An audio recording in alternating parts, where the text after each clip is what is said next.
नमस्कार, news blast देख रहे हैं आप और आपके साथ हूं मैं जयति मिश्रा। चलिए खबरों की शुरुआत करते हैं। सबसे पहले बात करते हैं देश के कीर्तिमान की। पुरानी संसद में प्रधानमंत्री नरेंद्र मोदी ने आज आखिरी स्पीच दी, क्योंकि कल से देश देखेगा नई संसद के अंदर कार्रवाई। 19 सितंबर से संसद की कार्रवाई नई पार्लियामेंट बिल्डिंग में शुरू हो जाएगी। लेकिन आज पीएम नरेंद्र मोदी ने पुराने भवन में 50 मिनट की आखिरी स्पीच अपनी दी। पीएम मोदी ने भाषण में पूर्व प्रधानमंत्री पंडित जवाहरलाल नेहरू, इंदिरा गांधी, राजीव गांधी समेत प्रधानमंत्रियों को याद करते हुए कहा कि ये वो सदन है जहां पर पंडित नेहरू का स्ट्रोक ऑफ मिडनाइट की गूंज हम सबको प्रेरित करती है। इंदिरा गांधी के नेतृत्व में बांग्लादेश की मुक्ति संग्राम का आंदोलन भी इसी सदन ने देखा था। इस सदन में 370 को हटते देखा है। कैश फॉर वोट भी हुआ। 1 nation 1 tax, GST, 1 rank 1 pension, गरीबों के लिए 10% आरक्षण भी इसी सदन ने दिया। और ये प्रधानमंत्री नरेंद्र मोदी के आज की स्पीच के कुछ हाइलाइट्स रहे। लेकिन कुल मिलाकर के उनके इस भाषण की स्पीच की सराहना भी की जा रही है, क्योंकि विपक्ष का ये कहना था कि विपक्ष की एकजुटता प्रधानमंत्री नरेंद्र मोदी और भारतीय जनता पार्टी को रास नहीं आ रही।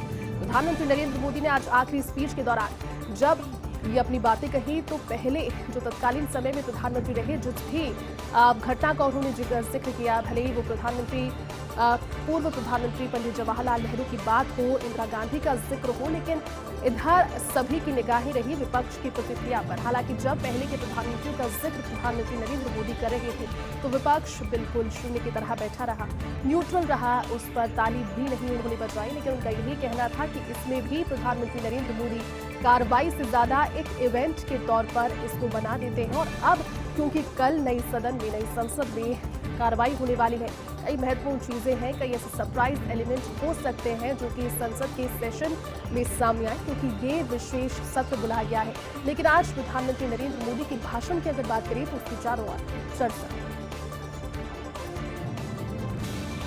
तो चलिए बात करते हैं गहलोत सरकार के गुड गवर्नेंस की। बारिश से बदहाल हुई सड़कों को लेकर सीएम अशोक गहलोत गंभीर हैं, क्योंकि लगातार इस साल बारिश बरसती ही रही, बीच बीच में ब्रेक रहा। लेकिन बारिश की वजह से जो सड़कें क्षतिग्रस्त हुई है, जहां पर गड्ढे, बड़े बड़े गड्ढे हादसों को न्योता दे रहे हैं, सीएम अशोक गहलोत इसको लेकर संवेदनशील है, गंभीर है। सड़क विकास कार्यों के लिए 156 करोड़ रुपए की मंजूरी दी है। जयपुर हेरिटेज क्षेत्र में 30 फीट चौड़ी सड़कों की मरम्मत होगी और विका पेंटिंग के कार्यों के लिए लगभग 100 करोड़ की वित्तीय स्वीकृति प्रदान की है। इसी के साथ अगर अलवर की बात करें तो टहला में नया देवनारायण आवासीय विद्यालय शुरू होगा। देवनारायण आवासीय विद्यालय में भी 23 नवीन पद सृजित होंगे। कुल मिलाकर के गुड गवर्नेंस की एक बानगी है, लगातार सरकार कार्य कर रही है। सर्वांगीण विकास कैसे हो पाए, कनेक्टिविटी किस तरह से बेहतर हो पाए, लेकिन जो सड़कें बदहाल हुई है लगातार हो रही बारिश की वजह से या फिर घटिया सामग्री से जिनका निर्माण किया जाना पाया भी गया, उस पर तो कार्रवाई होगी। लेकिन जो सड़कें क्षतिग्रस्त हुई है उनको किस तरह से दुरुस्त किया जाए, और दुरुस्त करने के लिए जो वित्तीय सहायता है उसको मंजूरी दी है। सड़क विकास के कार्यों के लिए 156 करोड़ रुपए की मंजूरी सीएम अशोक गहलोत ने दे दी है। तो चलिए अब आपको बताते हैं सचिवालय से बड़ी खबर। नए कैडर रिव्यू में लेखा सेवा अधिकारियों के 65 पदों को बढ़ाया गया है और 65 नए पदों का वित्त विभाग ने नोटिफिकेशन भी जारी कर दिया।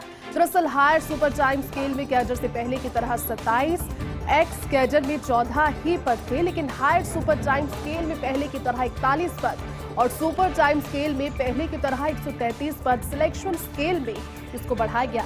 एक्स कैडर का एक पद अब 153 के बजाय कुल 154 पद, क्योंकि एक पद को बढ़ाया गया है तो 153 से बढ़कर 154 हो गए। सीनियर स्केल में कैडर के 14 पद बढ़ाए गए हैं। अब 257 के बजाय ये पद बढ़कर 14 पदों की संख्या के साथ 271 पद हो गए।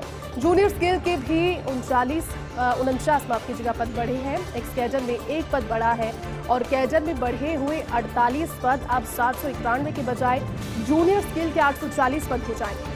अब कैडर के 975 के बजाय 1037 पद और एक्स कैडर के 400 के बजाय 402 पद हो जाएंगे। अब 1375 के बजाय कुल 1439 पद हो गए। केंद्र में 5 आईपीएस अफसरों का एम्पैनलमेंट आईजी समकक्ष पद को संभालने के लिए सूचीबद्ध किए गए। 1997 से 2002 बैच तक के आईपीएस अफसरों का एम्पैनलमेंट हुआ है। राजवर्धन, मोदक अभीन, दिनेश, अमित कुमार सिन्हा, आनंद प्रताप सिंह और गजुलावर्ती स्पार्जन कुमार का एम्पैनलमेंट हुआ है। एक बार फिर से आपको जानकारी दें, केंद्र की ओर से एम्पैनलमेंट किया गया है। केंद्र में 5 IPS अफसर हैं जिनका एम्पैनलमेंट हुआ है और IG बटा IG समकक्ष पदों को संभालने के लिए इन्हें लिस्टेड किया गया है। 1997 से 2002 बैच तक के ये IPS अफसर हैं जिनका केंद्र में एम्पैनलमेंट हुआ है। राजवर्धन, मोदक अभिन, दिनेश, अमित कुमार सिन्हा, आनंद प्रताप सिंह और गजुलावर्ती स्पार्जन कुमार का केंद्र में एम्पैनलमेंट हुआ है। राजस्थान में इन दिनों एक बार फिर से मानसून सक्रिय हुआ है। जयपुर में बीते 3 दिनों से रिमझिम बारिश लगातार चल रही है और इस वजह से तापमान में गिरावट दर्ज की गई। तापमान सामान्य से 6 डिग्री सेल्सियस नीचे आ चुका है और इससे गर्मी से लोगों को राहत मिली है। खुशनुमा हुए मौसम के साथ रात में अब हल्की ठंड का एहसास जयपुराइट्स महसूस कर रहे हैं। मौसम विभाग ने प्रदेश के 7 जिलों में आने वाले दिनों में भारी बारिश का अलर्ट जारी किया है। दरअसल बंगाल की खाड़ी से आए वेदर सिस्टम से दक्षिणी राजस्थान और इसे लगते हुए मध्य प्रदेश के जिलों में बाढ़ जैसी स्थितियां भी बन गई है। भारी बारिश की वजह से रतलाम रेल सेक्शन पर कई जगह पर पानी भर गया, जल भराव हो गया और यहां से गुजरने वाली ट्रेनों को रद्द करना पड़ा। राजस्थान से मुंबई जाने वाली 7 ट्रेनों के रूट भी बदले गए हैं क्योंकि मौसम विभाग का यही कहना है कि आने वाले दिनों में बारिश तीव्र हो जाएगी क्योंकि बारिश अब अपने अलविदा मोड पर है। अलविदा मोड पर रहते हुए भी बारिश कई जगह पर खुशी तो कई जगह रिस्क फैक्टर लेकर आई है। द हिंदू में पंजाब के राज्यपाल बनवारी लाल पुरोहित का इंटरव्यू। प्रशासन की निगरानी के लिए होती है राज्यपाल की नियुक्ति। अपने इंटरव्यू के दौरान उन्होंने साथ ही कहा कि पंजाब में भ्रष्टाचार, नशाखोरी और अन्य कई समस्याएं व्याप्त हैं। मुख्यमंत्री को राज्यपाल के पद का ख्याल रखना चाहिए और जो राज्यपाल पत्र लिखते हैं क्योंकि उनकी नियुक्ति होती है इस फीस के लिए, लेकिन राज्यपाल के पत्रों का जवाब देना जरूरी है। भगवंत मान को 22 पत्र लिखे हैं लेकिन अब तक इन 22 पत्रों में से संतोषजनक जवाब किसी का नहीं दिया। उन्होंने ये भी कहा अपने इस इंटरव्यू के दौरान कि अगर ये सिलसिला इसी तरह से जारी रहा तो राष्ट्रपति को फिर ये रिपोर्ट भेजनी पड़ेगी कि राज्यपाल तो पत्र लिख रहे हैं, 22 पत्र लिखे हैं, लेकिन 22 में से किसी भी पत्र का सेटिस्फैक्टरी आंसर अब तक भगवंत मान जो कि पंजाब के मुख्यमंत्री हैं उनकी ओर से राज्यपाल को नहीं दिया गया। ऐसा होने पर पंजाब में लागू की जा सकती है धारा 356। ये तमाम सारी बातें उन्होंने द हिंदू में अपने इंटरव्यू के दौरान की।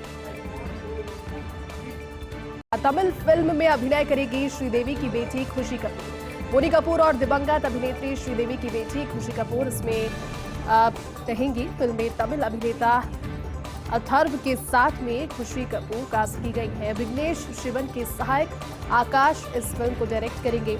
जोया अख्तर की एक फिल्म में काम कर चुकी है खुशी कपूर पहले और खुशी कपूर को ये फिल्म OTT पर रिलीज होने का इंतजार।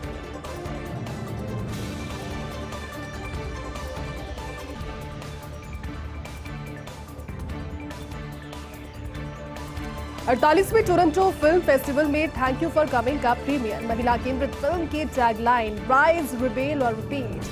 15 और 16 सितंबर को गाला प्रीमियर में फिल्म का प्रदर्शन हुआ। एकता कपूर और रिया कपूर की फिल्म को भारी सराहना मिल रही है। लोग इसको अप्रिशिएट कर रहे हैं क्योंकि विमेन सेंट्रिक ये फिल्म है। एकता कपूर और अनिल कपूर फिल्म के निर्माताओं में शामिल हैं। भूमि पेडनेकर, शहनाज गिल, शिवानी बेदी, डॉली सिंह, कुशा कपिला, इन 5 अभिनेत्रियों ने फिल्म में अविस्मरणीय भूमिकाएं निभाई है और इस भूमिका को सराहा भी जा रहा है कि रोल को अप्रिशिएट भी किया जा रहा है।